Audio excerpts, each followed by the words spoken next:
नमस्ते दोस्तों, स्वागत है आपका इंडी वर्ल्ड स्टूडियो में, जहां हम लाते हैं आपको दुनिया भर की सबसे बड़ी और अनकही कहानियां। आज की कहानी सिर्फ आईफोन्स की नहीं है, ये एक हाई स्पीड रेस है समय के साथ, टैरिफ के खिलाफ और वैश्विक सप्लाई चेन के भीतर उठते तूफान की। एप्पल चेन्नई से लेकर अमेरिका तक सिर्फ 6 घंटों में कैसे पहुंच गया और कैसे पूरी दुनिया की कंपनियां उस एक डेडलाइन से पहले सब कुछ दांव पर लगा रही थी। जानिए इस एक्सक्लूसिव रिपोर्ट में।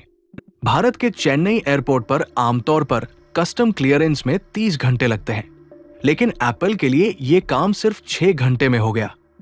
आखिरकार कंपनी समय के खिलाफ दौड़ रही थी।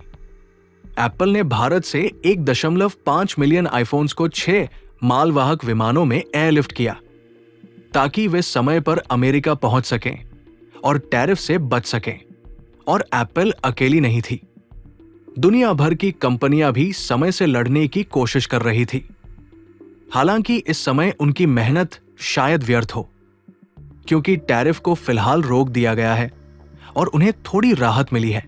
लेकिन क्या वे वाकई चैन से बैठ सकते हैं? हमारी अगली रिपोर्ट बताती है कि यह सब शुरू हुआ एक ईमेल से, फिर एक और, फिर सर्टिनो से चेन्नई और एयरलाइन हैंगरों से लेकर सरकारी दफ्तरों तक कॉल्स की बाढ़ आ गई। एप्पल अपनी कोशिशों को गुप्त नहीं रखना चाहता था, वो बस बहुत तेजी से आगे बढ़ना चाहता था, बहुत ही तेजी से। बुधवार को टैरिफ लागू हुए, रात तक उन्हें रोक दिया गया, लेकिन एप्पल को इसकी जानकारी नहीं थी। इसलिए उन्होंने एक कॉन्टिंजेंसी आपात योजना तैयार की, ताकि आईफोन्स को भारत से अमेरिका भेजा जा सके। एक लूपहोल था, कोई भी माल जो डेडलाइन से पहले रास्ते में होगा वो टैरिफ से छूट पाएगा। अगर माल विमान में लोड हो गया और समय से रवाना हो गया तो वो सुरक्षित था। इसलिए एप्पल ने टैरिफ को मात देने के लिए वो किया जो सिर्फ $1 ट्रिलियन की कंपनी कर सकती है। उसने समय खरीद लिया। रिपोर्ट्स के अनुसार एप्पल ने चेन्नई की अपनी फॉक्सकॉन फैक्ट्री में उत्पादन बढ़ा दिया, अतिरिक्त कर्मचारियों को बुलाया गया और शिफ्ट्स को रविवार तक बढ़ा दिया गया। साथ ही कंपनी ने अधिकारियों से भी संपर्क किया। चेन्नई एयरपोर्ट पर आमतौर पर कस्टम क्लियरेंस में 30 घंटे लगते हैं, लेकिन एप्पल के लिए यह महज 6 घंटे में हो गया।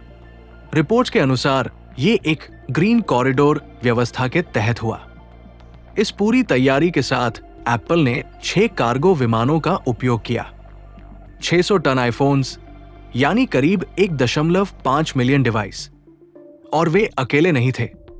डेल, लेनोवो और माइक्रोसॉफ्ट जैसी कंपनियों ने भी अपनी शिपमेंट्स तेज की। उन्होंने सप्लायर्स पर दबाव बनाया। योजना थी, जितने हो सके उतने महंगे डिवाइस अमेरिका भेजे जाएं। फोकस था $3,000 से ऊपर की कीमत वाले डिवाइसेस पर। लेकिन सभी के पास निजी एयरफोर्स की सुविधा नहीं होती, इसलिए दुनिया भर के कॉरपोरेट ऑफिस वॉर रूम की तरह काम करने लगे। शिपिंग लाइंस में बाढ़ आ गई, बंदरगाहों पर ट्रैफिक बढ़ गया, दुनिया की सबसे बड़ी सप्लाई चेनें दबाव में आ गई। कंटेनर शिप्स, जो दुनिया के 90% ग्लोबल ट्रेड को संभालती है, वो अचानक वीआईपी ट्रांसपोर्ट बन गई। शंघाई से लॉस एंजलिस तक की दरें एक हफ्ते में 10% बढ़ गई, जहां जहाज आमतौर पर पूरी लोडिंग का इंतजार करते थे, अब वे आधे भरे ही रवाना हो रहे थे, क्योंकि समय दुश्मन बन गया था।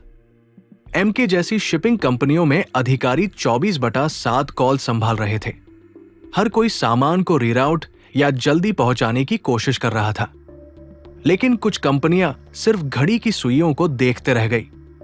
जापान की निंटेंडो ने अपने स्विच 2 कंसोल की प्री-ऑर्डर डिले कर दी। जैगुआर लैंड रोवर ने अमेरिका को शिपमेंट रोक दी। फास्ट फैशन कंपनियां शेन और टीएएमयू को बड़ा झटका लगा। दे मिनिमिस छूट का अंत। क्या है ये? अब तक अमेरिका ने कम मूल्य की वस्तुओं को बिना टैरिफ के आने दिया था, लेकिन ये सुविधा मई में खत्म हो रही है। फिलहाल टैरिफ रोक दिए गए हैं, 90 दिनों की राहत दी गई है, लेकिन कंपनियों के लिए ये जीत नहीं, एक चेतावनी है। संदेश साफ है, अब वैश्विक सप्लाई चेन एक चलता फिरता निशाना है, नीतियां कुछ ही घंटों में बदल सकती हैं, छूटें रातों रात गायब हो सकती हैं। और जहां एप्पल इस बार डेडलाइन को मात दे गया, वहां ज्यादातर कंपनियां न तो इतनी तेज है न इतनी बड़ी। 90 दिनों की ये विंडो समय तो देती है, लेकिन भरोसा नहीं, बल्कि ये कंपनियों को हर चीज पर फिर से विचार करने पर मजबूर करती है। तो दोस्तों, अब आप समझ ही गए होंगे कि आज की ग्लोबल इकोनॉमी में सिर्फ प्रोडक्ट नहीं, बल्कि स्पीड ही असली पावर है। एप्पल ने इस रेस को जीत लिया, लेकिन हर कंपनी इतनी तेज नहीं दौड़ सकती। ये कहानी सिर्फ व्यापार की नहीं, बल्कि भविष्य की तैयारी की भी है। अगर आपको ये वीडियो पसंद आया हो तो लाइक, शेयर और सब्सक्राइब करना न भूले इंडी वर्ल्ड स्टूडियो के लिए, जहां हर वीडियो लाता है आपको दुनिया की असली धड़कन।